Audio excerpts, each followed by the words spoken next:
Hello, dear students. This is Meenu Budhwar, and you are watching your own YouTube channel Mathematics by Meenu. How are you all, बच्चों? क्या हाल चाल है? Exams की preparation कैसे चल रही है सबकी? तो आज मैं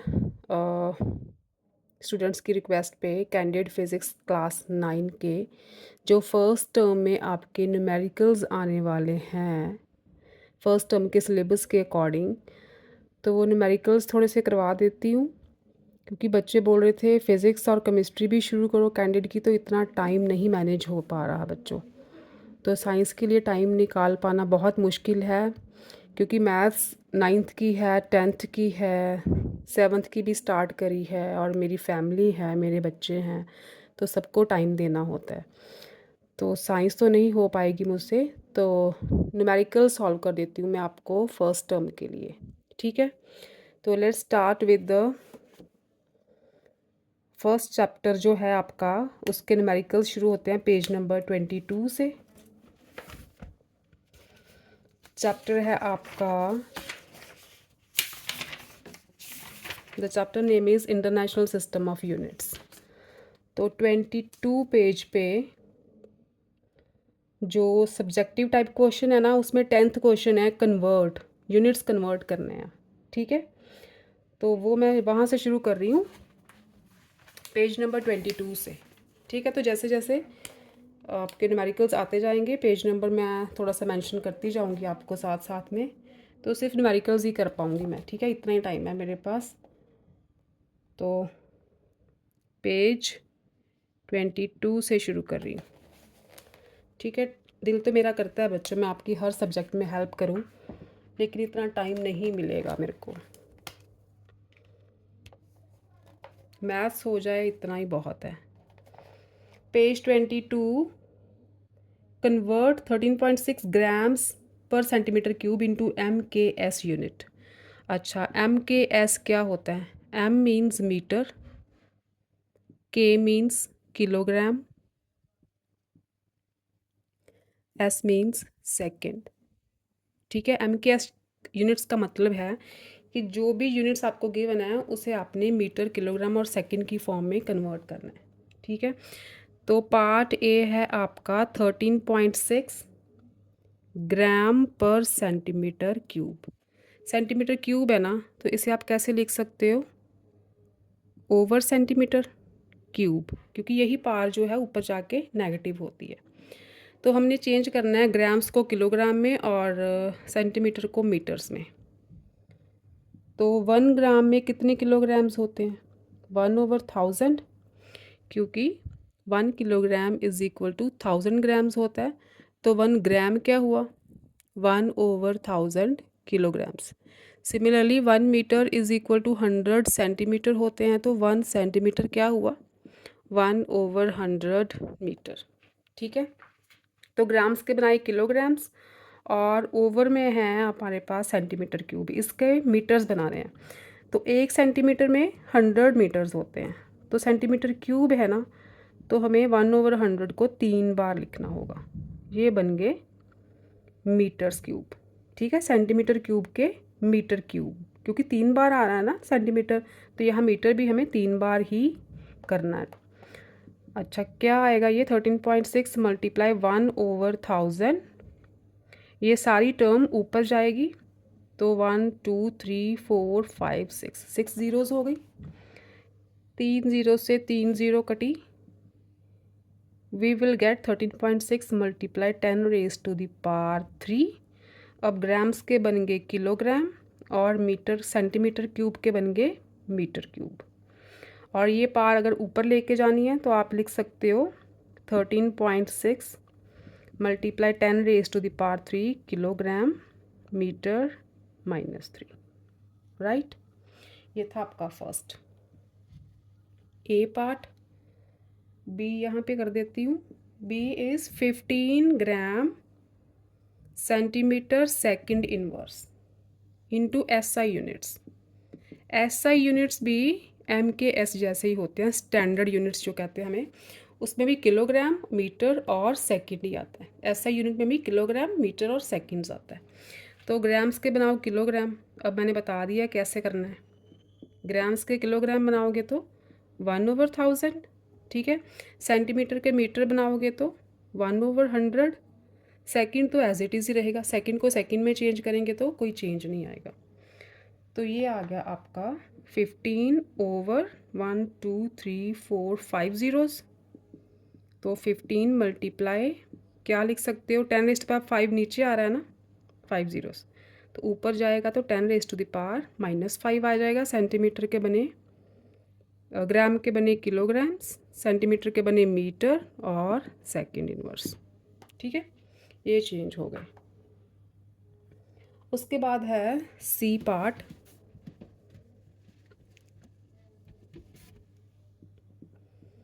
सी is 9.8 metre per second square into CGS units, right. अब देखो CGS का मतलब क्या है, centimetre, grams and second, right. अब देखो 9.8 मीटर है, मीटर के बनाओ सेंटीमीटर, तो 100 से मल्टीप्लाई करेंगे क्योंकि 1 मीटर में 100 सेंटीमीटर्स होते हैं। तो सेकंड इनवर्स ये तो नहीं चेंज होगा क्योंकि सेकंड को सेकंड में ही कन्वर्ट करेंगे तो कोई चेंज नहीं आएगा। तो ये आ जाएगा आपका 9.8 10⁻², मीटर के बन गए सेंटीमीटर, सेकंड इनवर्स, ठीक है। ये साथ नहीं लिखना आपने, ऐसे। ओके, ये तो थे पेज नंबर 22 के सम्स, न्यूमेरिकल्स। नेक्स्ट पेज है आपका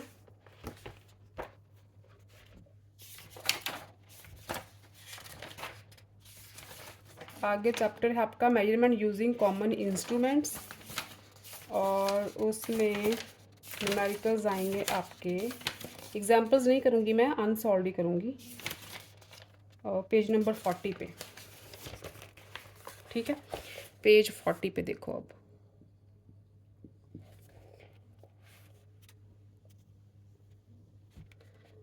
The main scale of a vernier caliper is divided into millimeter if its vernier scale has 25 divisions, length of which is equal to 24 meters, and find its least count. Okay. First sum देखो, जो least count होता है ना vernier caliper का, उसका formula होता है 1 main scale division minus 1 vernier scale division. जो आपके बुक पे लिखा हुआ है लीस्ट काउंट का formula 1 main scale division minus 1 vernier scale division. अब देखो नंबर ऑफ डिविजन्स कितनी दी हैं वर्नियर स्केल की, 25, ठीक है। तो आप ये हो गए 25 वर्नियर स्केल डिवीजन जो आपको दी है ना, ये कहा है कि length of which is equal to 24 millimetre. तो ये जो 24 मिलीमीटर है ना, वो आपकी है मेन स्केल डिवीजन्स। जो मिलीमीटर में दी है ना, वो है आपकी मेन स्केल डिवीजन्स। तो यहाँ पे 25 vernier scale divisions is equal to 24 main scale divisions दी हुई है। स्टेटमेंट को पढ़ो तो main scale of a vernier calliper is divided into millimetre if its vernier scale has 25 division, vernier scale की 25 डिविजन्स हैं, length of which is equal to 24 millimetre. इन divisions की लेंथ 24 मिलीमीटर है, इसका मतलब ये जो डिविजन्स है ना, वो 24 मेन स्केल डिविजन्स के इक्वल हैं। तो यहाँ से 1 वर्नियर स्केल डिवीजन निकालो, ये आ जाएगा 24/25 मेन स्केल डिविजन्स, ठीक है। इस फॉर्मूला में पुट करो अब, तो लीस्ट काउंट आ जाएगा 1 main scale division minus 1 vernier scale division को, क्योंकि यहाँ पे मेन स्केल डिवीजन है ना, तो माइनस करेंगे तो हमें मेन स्केल डिवीजन ही चाहिए। 1 माइनस 24/25 इस फॉर्मूला में मैंने पुट की है 1 main scale division minus 1 vernier scale division. 1 vernier scale division आई है हमारी 24/5 मेन स्केल डिविजन्स, ठीक है। तो लीस्ट काउंट आ गया 1 माइनस 24/5। LCM लोगे तो 25 माइनस 24 1/25, तो ये आ जाएगा 0.04 मिलीमीटर। लीस्ट काउंट मिलीमीटर में निकालते हैं हम, ठीक। ये था फर्स्ट पार्ट। सेकंड सम है आपका, the main scale of a vernier calliper has each centimetre divided into 10 equal parts, its vernier scale has 20 divisions. अब देखो वर्नियर स्केल कितनी डिविजन्स हैं, 20 वर्नियर स्केल डिविजन्स हमें गिवन है, that the stretched over 19 millimetre, 19 main scale divisions को 20 vernier scale divisions is equal to 19 main scale divisions, find the least count. तो least count इसी formula से find करो। यहाँ से 1 वर्नियर स्केल डिविजन्स का क्या वैल्यू आएगी, 19/20 मेन स्केल डिविजन्स। तो लीस्ट काउंट आ गया आपका 1 main scale division minus 1 vernier scale division. Main scale है 1 और वर्नियर स्केल 1 की क्या वैल्यू आई है, 19/20। तो एलसीएम लोगे 20 minus 19, 1/20, 0.05 millimetre.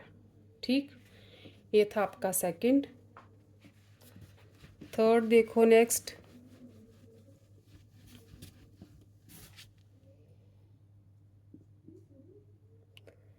Third is given the pitch of a screw gauge is 1 mm। Pitch given है आपको 1 mm। If it circular scale has 100 divisions, तो नंबर ऑफ डिविजन्स n, ठीक है, number of divisions n is equal to 100। Find its least count. अब आ गया आपका screw gauge. जो स्क्रू गॉज का लीस्ट काउंट होता है ना, लीस्ट काउंट वो वर्नियर कैलिपर का था पहले वाले 2 सम्स में, अब लीस्ट काउंट ऑफ आ गया स्क्रू गॉज। तो इसका फार्मूला होता है pitch over number of divisions. तो पिच 1 है, नंबर ऑफ डिविजन्स 100 है, ये तो बहुत सिंपल है, 0.01 mm आ गया आपका लीस्ट काउंट। सॉरी बच्चे। Fourth is a screw gauge moves by 2 mm in 2 rotations of the thimble। अब देखो 2 rotations is equal to 2 mm given है, तो 1 रोटेशन कितनी हुई, 1 rotation is equal to 2/2 mm, that is 1 mm। ये हुई अपनी पिच, इसे बोलते हैं pitch, number of rotation in one, number of rotations, third है ना, हाँ।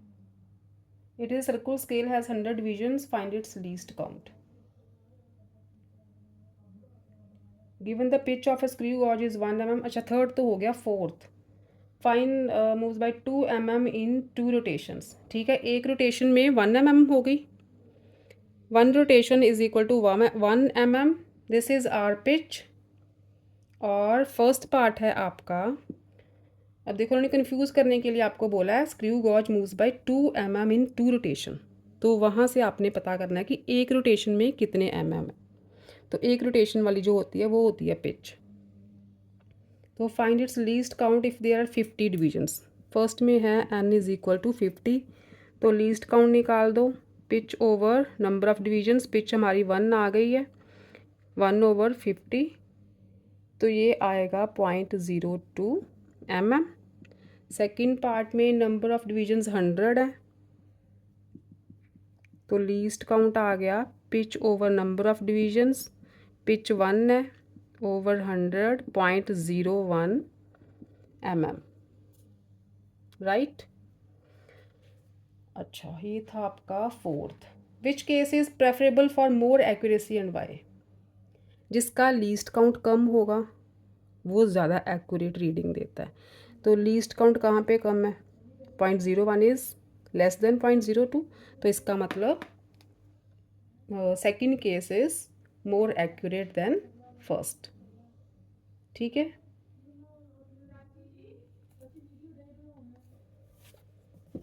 नेक्स्ट देखो फिफ्थ वन।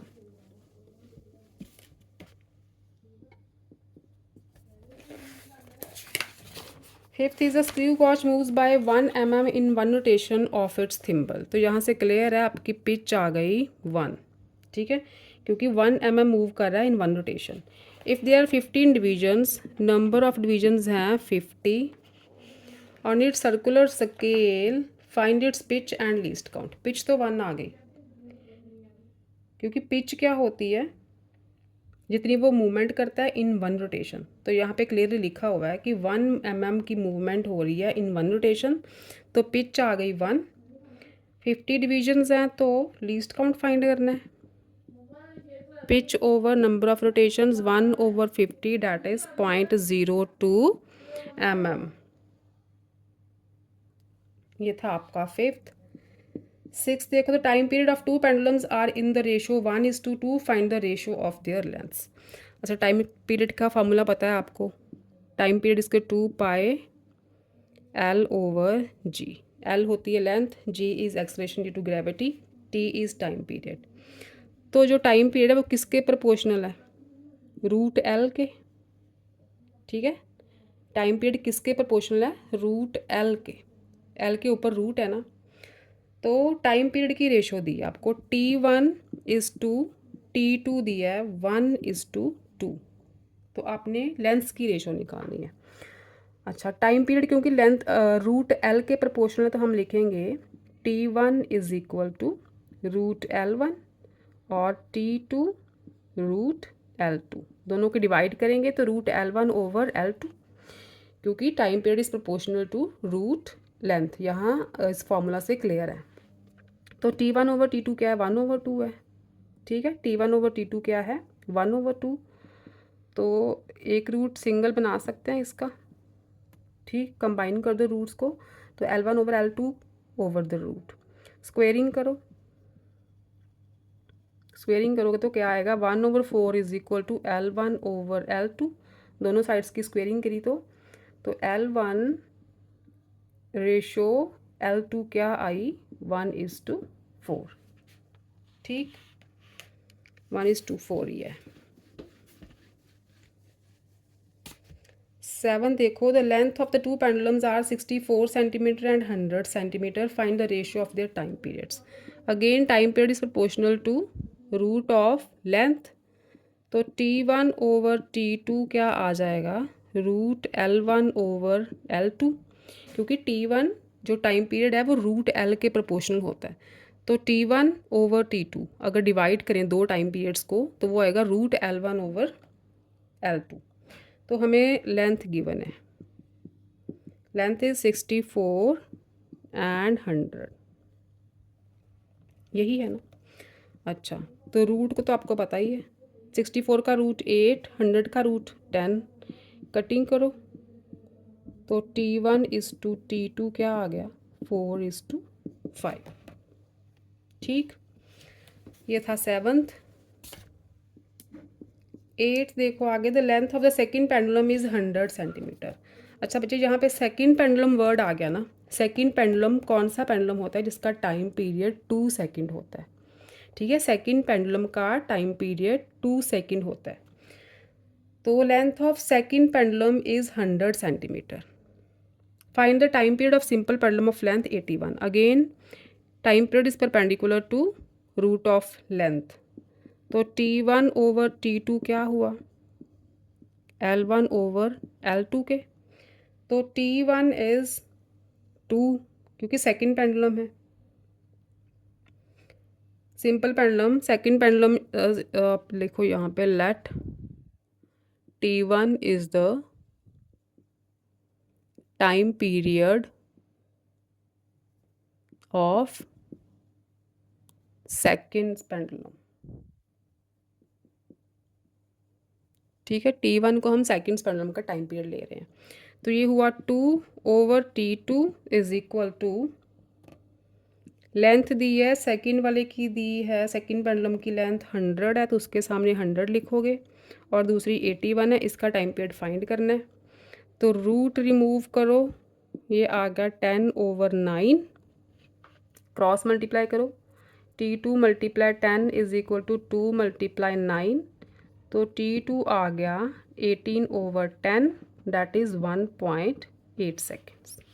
ठीक, ये था 8th। 9th is calculate the length of a simple pendulum having a time period of 1.2 second given G is equal to 10 metre per second. Time period का formula मैंने बताया आपको, 2π√L/G। ये L है over जी। तो टाइम पीरियड फाइंड करना है।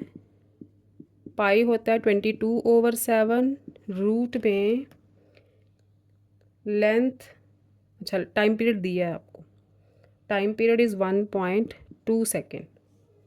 Find क्या करनी है, लेंथ, लेंथ ओवर जी की वैल्यू दी है 10, ठीक है, ये है। तो आप क्या करो, 1.2 को लिखो 12/10, यहाँ पे आ गया 44/7 रूट L/10। तो इस टर्म को इधर लेके आते हैं, 12/10 मल्टीप्लाई 7/44 हो जाएगी, ठीक है, is equal to L/10। Cutting हो सकती है तो करो, 6, 5, 3, 22, ये आ गया 21/2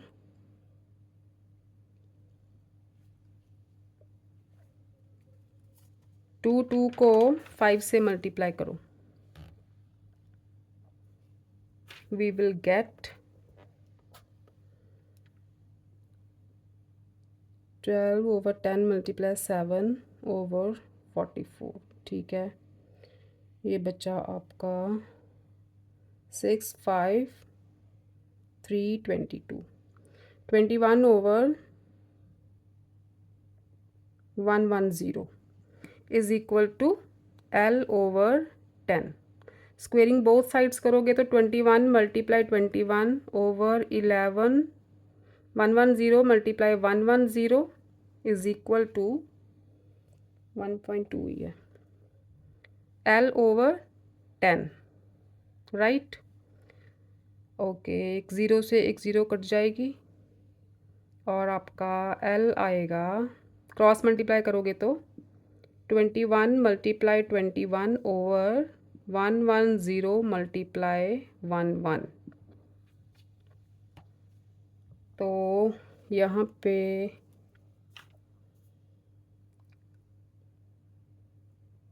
कटिंग करके देखो बच्चे,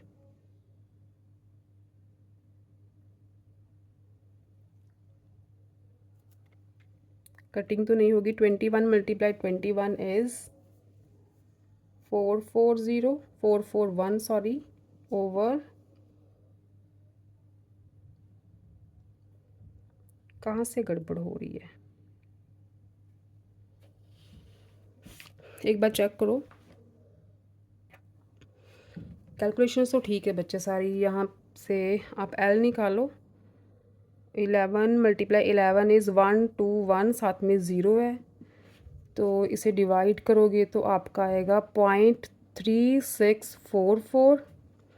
तो ये अपना आंसर आया है, क्योंकि जो जी की वैल्यू है वो मीटर पर सेकंड स्क्वायर में दी है ना, तो ये मीटर्स में आंसर आया आपका। तो सेंटीमीटर बनाओगे तो 100 से मल्टीप्लाई करोगे तो ये आ जाएगा 36.44 सेंटीमीटर, यही आंसर है आपका, ठीक। ये था 9th। 10th देखो, calculate the time period of a pendulum of length 130 centimetre. अच्छा, लेंथ आपको गिवन है 130 सेंटीमीटर और जी की वैल्यू गिवन है 10 मीटर पर सेकंड स्क्वायर। अब देखो यहाँ पे सेंटीमीटर, यहाँ पे मीटर, तो हमें क्या करना है, इसको भी मीटर बनाना है, ठीक है, यूनिट सेम काइंड के होने चाहिए आपके। तो क्या फाइंड करना है, टाइम पीरियड, टाइम पीरियड का फॉर्मूला लगाओ, 2π root L/G। 2π is 22/7, root L is 1.30, G is 10, ठीक है। तो ये आ गया 44/7 रूट 130, डेसिमल रिमूव करेंगे तो नीचे बन जाएगा 1000, क्योंकि 10 ऑलरेडी है, तो एक 10 बाहर आ जाएगा और रूट के अंदर बचेगा, इसके फैक्टर बनाएंगे ना, 10 मल्टीप्लाई 10 मल्टीप्लाई 10, तो रूट में से एक 10 तो बाहर आ गया, बाकी एक 10 बचा। अच्छा, वो भी नहीं बचा, वो 0 से 0 कैंसिल हो गई और रूट 13 बचा बस, ठीक है, रूट 100 में से एक 10 बाहर आ गया। तो ये आया 44/70 मल्टीप्लाई √13। √13 की वैल्यू निकालो, निकालनी आती है? स्क्वायर रूट कैसे निकालते हैं? 3 3 ज़ार 9, 4 यहाँ पे पेयर 0 पेयर्स में उतारनी होती है, 3 3 6 और 6 के साथ क्या कौन सा डिजिट लगाएंगे? 3 लगाएंगे तो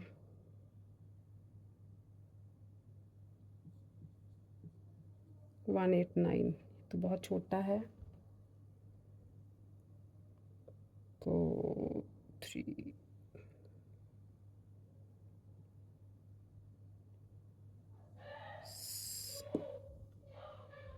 6 पॉइंट, अगर 6 लगाएं, ठीक है 6 लगेगा, 3.6 आ गया। तो यहाँ तक कि ठीक है, 3.6 वैल्यू ले लेते हैं, आगे क्या ही सॉल्व करना। 3.6 लेके आप सॉल्व कर दो इसे और आपका आंसर आ जाएगा नियर अबाउट 2.26 सेकेंड्स। ठीक है, इतना भी सॉल्व करोगे तो आपका गलत नहीं होगा, 2.26 सेकेंड्स। हाँ, तो यही आंसर दिया आपको, इतना ही बहुत है। ठीक है, तो ये थे आपके पेज नंबर 40 के सम्स। नेक्स्ट आपके एक चैप्टर और कर देते हैं, फिर आपका मोशन इन 1 डायमेंशन वाला यूनिट जो है ना, उसकी मैं अलग वीडियो बनाऊंगी। एक चैप्टर आपका लास्ट पे है साउंड वाला, और उसके न्यूमेरिकल्स हैं पेज नंबर 225 पे, पेज 225 वाले वो छोटे छोटे न्यूमेरिकल्स हैं, वो मैं सॉल्व कर देती हूँ इसी लेक्चर में, कुछ तो हो। इसका फर्स्ट देखो, a wave pulse of frequency 200 hertz frequency. अच्छा, इसमें जो मेन फार्मूलाज होंगे ना use, velocity is equal to distance over time, और होगा आपका wavelength is equal to velocity over frequency. ये जो होता है ना न्यू, इससे ये होता है फ्रीक्वेंसी, वी होती है वेलोसिटी, और लैम्डा जो यूज़ होगा इसमें वो होगी आपकी वेवलेंथ। राइट, अब देखो ये फार्मूला हुआ, और जो अपनी फ्रीक्वेंसी होती है ना वो होती है 1/टाइम पीरियड। एक और फार्मूला है VT is equal to V0 plus 0.61T। ये फार्मूलाज इन न्यूमेरिकल्स में यूज़ होंगे।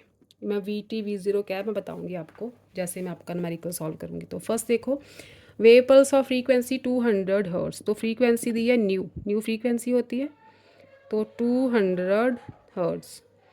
डिस्टेंस दिया है 10 मीटर, टाइम दिया है आपको 0.04 सेकेंड।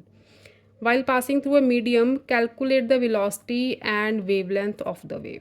वेलोसिटी तो सिंपल है, डिस्टेंस ओवर टाइम, 200/0.04, तो ये आ जाएगा डिस्टेंस कितना है 10/04, तो डेसिमल रिमूव करोगे तो ऊपर आ जाएगी 2 ज़ीरोज़ और नीचे 4, ये बन गई 250 वेलोसिटी के यूनिट मीटर पर सेकंड। और क्या निकालना है? वेवलेंथ। तो वेवलेंथ क्या होती है? Velocity over frequency. वेलोसिटी आ गई 250, वेवलेंथ गिवन है 200, 0 से 0 कैंसिल, 5 के टेबल से कटिंग करो, 5/4, तो ये होगी आपकी 1.25 मीटर। लैम्डा वेव लेंथ होती है, तो लेंथ के यूनिट्स मीटर। ये था फर्स्ट, यहाँ पे लिख दो पेज 225। सेकंड देखो फटाफट, sea waves of a time period दिया है आपको 0.6 सेकेंड्स, वेलोसिटी दी है 10 metre per second. Find the wavelength. अच्छा, वेवलेंथ फाइंड करनी है हमें, लैम्डा चाहिए, तो लैम्डा के लिए हमें फ्रीक्वेंसी चाहिए, वेलोसिटी दी है, टाइम पीरियड दिया है। तो वेवलेंथ क्या होती है 1 ओवर टाइम पीरियड, तो 1 ओवर 0.6 ये आ गया, डेसिमल रिमूव करोगे तो 10 ओवर 6 हर्ट्ज़, ये आ गई आपकी फ्रीक्वेंसी HZ है ये। वेवलेंथ हो गई वेलोसिटी ओवर फ्रीक्वेंसी, वेलोसिटी है 10, फ्रीक्वेंसी आ गई 10 ओवर 6, वो 6 जाएगा ऊपर तो 6 मीटर, वेवलेंथ इज 6 मीटर। बस वेवलेंथ ही फाइंड करनी थी। Third is a bat can hear sounds of frequency up to 100 kilo hertz. अब फ्रीक्वेंसी क्या है 100 किलो हर्ट्ज़, और न्यूमेरिकल्स में हम हर्ट्ज़ यूज़ करते हैं, तो इसके बना दो हर्ट्ज़ 1000 से मल्टीप्लाई करके, ये बन गए hertz. Determine the least wavelength of A sound which the bat can hear if the speed of sound in air, speed कितनी है 340 मीटर पर सेकेंड। क्या निकालना है वेवलेंथ, अच्छा फ्रीक्वेंसी है तो वेलोसिटी भी है, तो वेवलेंथ तो बहुत सिंपल है, वेलोसिटी ओवर फ्रीक्वेंसी 340 ओवर 100,000, ये आ गई आपकी 0.0034, ये आएगी क्योंकि वेलोसिटी की यूनिट मीटर्स में थे ना, तो ये मीटर्स में आएंगी।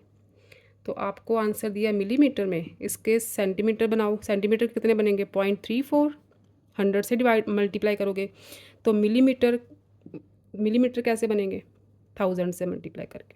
मीटर को सेंटीमीटर में चेंज करना है तो 100 से मल्टीप्लाई करो, मीटर को मिलीमीटर में चेंज करना है तो 1000 से मल्टीप्लाई करो, 3.4 मिलीमीटर। ठीक, क्योंकि आपको मिलीमीटर में आंसर दिया है, आप मीटर में निकालोगे तो भी ठीक है, सेंटीमीटर में निकालोगे तो भी ठीक है, अगर मेंशन किया होगा मिलीमीटर में निकालो तो फिर आपने चेंज करना है। Fourth is speed of sound in air, speed 330 metre per second, and in water, ये एयर की एंड वाटर की 1650 metre per second. Okay, how much distance can sound travel in 4 second in air and in water, time period दे दिया आपको 4 second. तो velocity क्या होती है डिस्टेंस ओवर टाइम, तो यहाँ पे पहले एयर का फाइंड कर लेते हैं, दोनों का करना है। Distance can sound travel in air and water, पहले एयर का कर लेते हैं। Velocity of air is equal to distance over time, velocity air की है 330, डिस्टेंस निकालना है, टाइम दोनों का 4 बताया, तो डिस्टेंस आ गया 330 मल्टीप्लाई 4, तो ये आ गया 1320 मीटर्स। ठीक है, क्योंकि मीटर है वेलोसिटी में, तो ये मीटर्स में डिस्टेंस आएगा। सेकेंड इज इन वाटर, तो velocity of water is equal to distance over time, velocity of water है 1650 is equal to distance over time, same लेंगे तो डिस्टेंस आ जाएगा, क्रॉस मल्टीप्लाई करो, इट विल बी 6600 मीटर्स। ठीक, last sum है fifth sum, speed of sound in air is at 0 degree centigrade. अब देखो टेम्परेचर, जो आपको ये फार्मूला है ना V0, ये क्या है speed of sound in air at 0 degree centigrade, speed of sound eight 0 degree centigrade, इसकी वैल्यू दी है 330 metre per second. What is it speed at 38 degree centigrade, तो VT हमें निकालना है, यहाँ पे T की क्या वैल्यू लेंगे 38। ठीक है, तो इसका मतलब V38 फाइंड करना है फर्स्ट केस में। तो फॉर्मूला लगाओ, VT इज होता है V0T प्लस 0.61T, तो V38 का निकालना है। सेंटीग्रेड, ये फार्मूला जो है वो सेल्सियस के लिए ही है, केल्विन के लिए नहीं है, सेल्सियस के लिए। तो यहाँ पे आएगा V0 की value 330 plus 0.61 and time is, और टेम्परेचर, सॉरी यहाँ पे temperature, T is for temperature, temperature 38 है। ठीक है, ये बना 330 प्लस, इन्हें मल्टीप्लाई करोगे तो 23.18 आएगा, ऐड कर दोगे तो 353.18 मीटर पर सेकेंड, क्योंकि ये स्पीड है। ठीक है, टी की वैल्यू 38 यूज़ होगी। सेकंड केस है 300 केल्विन। तो 300 केल्विन को पहले सेल्सियस में चेंज करो, क्योंकि ये फार्मूला जो है वो सेल्सियस के लिए है। तो ये होगा केल्विन में से 273 माइनस कर दो तो बन जाते हैं सेल्सियस। तो ये बने आपके 27 डिग्री सेल्सियस बन गए।